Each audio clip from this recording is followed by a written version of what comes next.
Hi friends, margin എൻ്റർടൈൻമെൻറ്റിൻ്റെ പുതിയൊരു വീഡിയോയിലേക്ക് എല്ലാവർക്കും സ്വാഗതം. നമ്മുടെ ചാനൽ ഇതുവരെ സബ്സ്ക്രൈബ് ചെയ്യാത്ത കൂട്ടുകാരുണ്ടെങ്കിൽ ചാനൽ ഒന്ന് സബ്സ്ക്രൈബ് ചെയ്യുക, ലൈക്ക് ചെയ്യുക, നിങ്ങളുടെ കൂട്ടുകാരിലേക്കും കൂടെ ഒന്ന് ഷെയർ ചെയ്യുക. 6ാം ക്ലാസ് ലേണിംഗ് എക്സലൻസ് റെക്കോർഡ്, പഠന മികവ് രേഖ, social science, activity card 6, 7, 8 and 9. Activity card 6, Unit 2, Medieval India, Society, Resource and Trade, Social Life. Given below is an extract from the travelogue of Al-Biruni, an Indian traveler who reached India during the medieval period. Read the extract carefully and understand what he says about the social life in India at that time. മധ്യകാല India സന്ദർശിച്ച് അൽബിറൂണി എന്ന സഞ്ചാരി തൻ്റെ യാത്രാ വിവരണത്തിൽ ഇന്ത്യയിലെ ജനജീവിതത്തെക്കുറിച്ച് എന്തെല്ലാം കാര്യങ്ങളാണ് പരാമർശിച്ചത് എന്ന് കൂട്ടുകാർ താഴെ കൊടുത്തിരിക്കുന്ന വായനാ കാർഡിൽ വായിച്ച് കണ്ടെത്തുമല്ലോ. For farming, cereals and grazing cattle, land revenue and grazing tax were to be paid to the rulers. Similarly, the tax was to be paid on income from trade. 1/6 of the incomes was to be spent for the protection of the country. അപ്പോൾ ധാന്യങ്ങൾ കൃഷി ചെയ്യുന്നതിനും കന്നുകാലികളെ മേയ്ക്കുന്നതിനും കർഷകർ ഭരണാധികാരികൾക്ക് ഭൂമിക്കരവും മേച്ചിൽക്കരവും കൊടുക്കണമായിരുന്നു. അതുപോലെ കച്ചവടത്തിൽ നിന്ന് ലഭിക്കുന്ന വരുമാനത്തിൽ നിന്ന് നികുതി അടക്കണമായിരുന്നു. വരുമാനത്തിന്റെ 1/6 ഭാഗം നാടിന്റെ സംരക്ഷണത്തിനായി വിനിയോഗിക്കണമെന്നുമായിരുന്നു.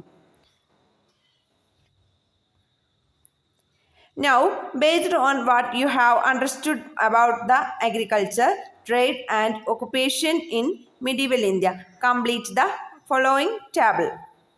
മധ്യകാല ഇന്ത്യയിലെ കൃഷി, കച്ചവടം, തൊഴിൽ എന്നിവയെക്കുറിച്ച് കണ്ടെത്തിയ കാര്യങ്ങൾ ഉപയോഗിച്ച് താഴെ തന്നിട്ടുള്ള പട്ടിക പൂർത്തിയാക്കൂ. അപ്പോൾ ഇവിടെ ഒക്കുപ്പേഷൻ, ടാക്സും അഗ്രികൾച്ചറും തന്നിട്ടുണ്ട്. തൊഴിൽ, നികുതി, കൃഷി. ആദ്യം ട്രേഡ് കച്ചവടം, പിന്നെ അഗ്രികൾച്ചർ കൃഷി, കാറ്റിൽ റെയറിംഗ് കന്നുകാലി വളർത്തൽ. ഇനി ടാക്സ് നികുതി, ട്രേഡിന് ട്രേഡ് ടാക്സ്, അഗ്രികൾച്ചറിന് ലാൻഡ് ടാക്സ്, കാറ്റിൽ റെയറിങ്ങിന് ഗ്രേസിംഗ് ടാക്സ് മേച്ചിൽക്കരം. കൃഷി ഏതൊക്കെയാണ്? സീരിയൽസ് ധാന്യങ്ങൾ, ഷുഗർ കെയിൻ കരിമ്പ്, കോട്ടൺ പരുത്തി. In the medieval period, the officers were given land instead of their salaries. മധ്യകാലഘട്ടത്തിലെ ഇന്ത്യയിൽ ഉദ്യോഗസ്ഥർക്ക് വേതനത്തിന് പകരം ഭൂമി പതിച്ചു കൊടുക്കുന്ന രീതി നിലനിന്നിരുന്നു. The same system was followed during the Sultanate period. What was it called? സൽത്തനത്ത് കാലഘട്ടത്തിൽ ഈ രീതിക്ക് പറഞ്ഞിരുന്ന പേര് എന്താണ്? ഇഖ്ത. What was the name of this system followed during the Mughal ruler? Mughal ഭരണകാലത്ത് ഈ രീതി ഏത് പേരിൽ അറിയപ്പെട്ടിരുന്നു? Jagirdari. Activity card 7, the existence of the city. In India, villages of medieval India, along with agriculture, there were many handicrafts related to the manufacture of agricultural implements. മധ്യകാല ഇന്ത്യയിലെ ഗ്രാമങ്ങളിൽ കൃഷിയോടൊപ്പം കാർഷികോപകരണങ്ങളുടെ നിർമ്മാണവുമായി ബന്ധപ്പെട്ട പല കൈത്തൊഴിലുകളും നിലനിന്നിരുന്നു. Name the handcraft that existed in the village during the medieval period. മധ്യകാലഘട്ടത്തിൽ ഗ്രാമങ്ങളിൽ നിലനിന്നിരുന്ന കൈത്തൊഴിലുകൾ കണ്ടെത്തി എഴുതൂ. ഏതൊക്കെയാണ്? കാർപ്പൻട്രി മരപ്പണി, മെറ്റൽ വർക്ക് ലോഹപ്പണി, വീവിംഗ് നെയ്ത്ത്, പോട്ടറി കളിമൺപാത്ര നിർമ്മാണം, അഗ്രികൾച്ചറൽ ടൂൾ മേക്കിംഗ് കാർഷിക ഉപകരണ നിർമ്മാണം. B. How did agriculture in India influence the growth of the textile industry during the medieval period? മധ്യകാല ഇന്ത്യയിലെ ഗ്രാമങ്ങളിലെ കൃഷി നഗരങ്ങളിലെ നെയ്ത്ത് വ്യവസായത്തെ സ്വാധീനിച്ചത് എങ്ങനെ? The production of cotton, indigo and silk in Indian villages influenced the growth of the textile industry during the medieval period.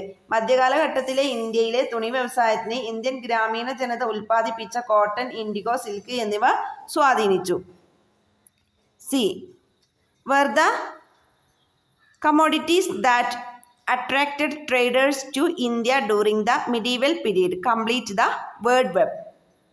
മധ്യകാലഘട്ടത്തിൽ വിദേശീയരെ ഇന്ത്യയിലേക്ക് ആകർഷിച്ച ഉൽപ്പന്നങ്ങൾ എന്തൊക്കെയായിരുന്നു? പദസൂര്യൻ പൂർത്തിയാക്കുക.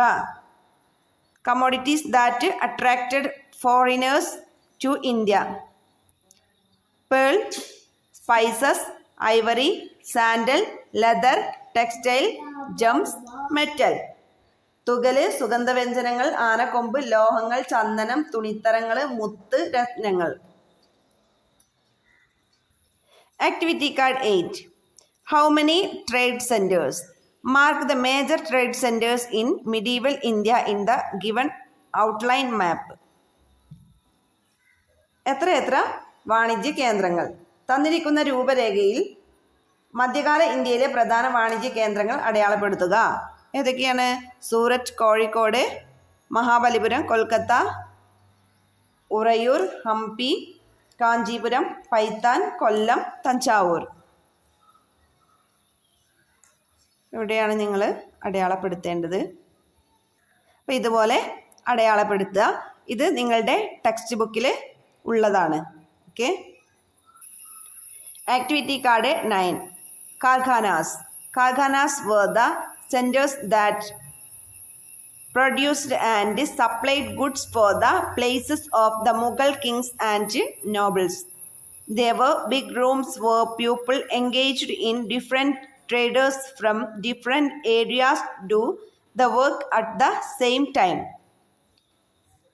മുഗൾ ഭരണകാലത്ത് രാജാക്കന്മാരുടെയും പ്രഭുക്കന്മാരുടെയും കൊട്ടാരങ്ങളിലേക്ക് വേണ്ട വിവിധ ഉൽപ്പന്നങ്ങൾ നിർമ്മിച്ച് നൽകിയിരുന്ന കേന്ദ്രങ്ങളാണ് കാർഖാനകൾ. വ്യത്യസ്ത തൊഴിലെടുക്കുന്നവർ ഒത്തുചേർന്നാണ് നിർമ്മാണം.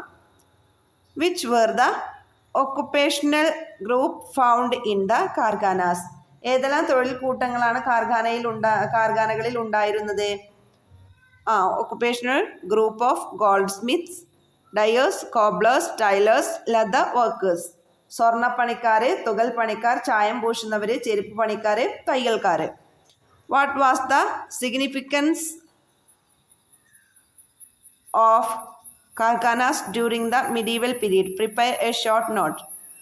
കാർഖാനകൾക്ക് മധ്യകാലഘട്ടത്തിലുണ്ടായിരുന്ന പ്രാധാന്യം എന്തായിരുന്നു? കുറിപ്പെഴുതുക. Karkhanas were the centers that produced and supplied goods for the Mughal kings and nobles in medieval period. These karkhanas are found in many places. All kinds of experts are worked there. മധ്യകാലഘട്ടത്തിൽ മുഗൾ രാജാക്കന്മാരുടെയും പ്രഭുക്കന്മാരുടെയും കൊട്ടാരങ്ങളിലേക്ക് വേണ്ട വിവിധ ഉൽപ്പന്നങ്ങൾ നിർമ്മിക്കുകയും വിതരണം ചെയ്യുകയും ചെയ്യുന്ന കേന്ദ്രങ്ങളായിരുന്നു കാർഖാനകൾ. എല്ലാവിധ വിദഗ്ധന്മാരും അവിടെ ജോലി ചെയ്തിരുന്നു. B. Educational centers. Educational centers existed in medieval India. Students from different parts of the world reached centers in search of knowledge. മധ്യകാല ഇന്ത്യയിൽ നിരവധി വിദ്യാകേന്ദ്രങ്ങൾ നിലനിന്നിരുന്നു. ലോകത്തിന്റെ വിവിധ ഭാഗങ്ങളിൽ നിന്നുള്ള വിദ്യാർത്ഥികൾ ഇവിടെ നിന്നും അറിവ് നേടിയിരുന്നു. അപ്പോൾ കംപ്ലീറ്റ് ദ വേർഡ് വെബ്. പദസൂര്യൻ പൂർത്തിയാക്കാൻ തന്നിട്ടുണ്ട്. Educational centres in medieval India. മധ്യകാല ഇന്ത്യയിലെ വിദ്യാകേന്ദ്രങ്ങൾ ഏതൊക്കെയായിരുന്നു? ആഗ്രയും മധുരയും ഇവിടെ തന്നിട്ടുണ്ട്. Banaras, Delhi, Lahore, Kanchi. Activity card 9. Do you know that the concept of zero as a written digit was developed in India? Who is the author of Leelavati, the famous work in mathematics? പൂജ്യം ലോകത്തിന് സംഭാവന ചെയ്തത് ഭാരതീയരാണ് എന്ന് കൂട്ടുകാർക്ക് അറിയാമല്ലോ. ഗണിതശാസ്ത്ര ഗ്രന്ഥമായ ലീലാവതി രചിച്ചതാരാണ്? Bhaskaracharya. C. Which are the major space centres in medieval India? മധ്യകാല ഇന്ത്യയിലെ പ്രധാനപ്പെട്ട വാനനിരീക്ഷണ കേന്ദ്രങ്ങൾ ഏതെല്ലാമായിരുന്നു? ജയ്പൂർ, ബനാറസും തന്നിട്ടുണ്ട്, Ujjain and Delhi. Several travelers from different parts of the world reached India in the medieval period. Which countries do they belong to? മധ്യകാല ഇന്ത്യയെക്കുറിച്ച് കൂടുതൽ മനസ്സിലാക്കുന്നതിനായി ചില വിദേശ സഞ്ചാരികൾ ഇന്ത്യയിൽ എത്തിയിട്ടുണ്ട്. ഈ സഞ്ചാരികൾ ഏത് രാജ്യക്കാരാണ് കണ്ടെത്തി പട്ടിക ക്രമീകരിക്കുക. അപ്പോൾ ഇവിടെ നമുക്ക് ഫോറിനേഴ്സിനെയും കൺട്രിയും തന്നിട്ടുണ്ട്.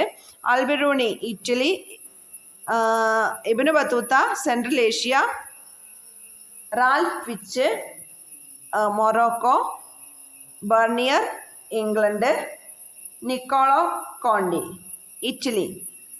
അപ്പോൾ മാച്ച് ദ ഫോളോവിങ് കറക്റ്റായിട്ട് എഴുതണം. Foreigners country, Alberuni Central Asia, Ibn Battuta Morocco, Ralph Fitch England, Bernier France, Niccolo Conti Italy. ഇതിൻ്റെ തുടർ പ്രവർത്തനങ്ങളുമായി അടുത്ത വീഡിയോയിൽ കാണാം. കൂട്ടുകാർക്ക് എൻ്റെ വീഡിയോ ഇഷ്ടമായെങ്കിൽ ലൈക്ക് ചെയ്യുക, നിങ്ങളുടെ കൂട്ടുകാരിലേക്കും കൂടെ ഒന്ന് ഷെയർ ചെയ്യുക. Thank you.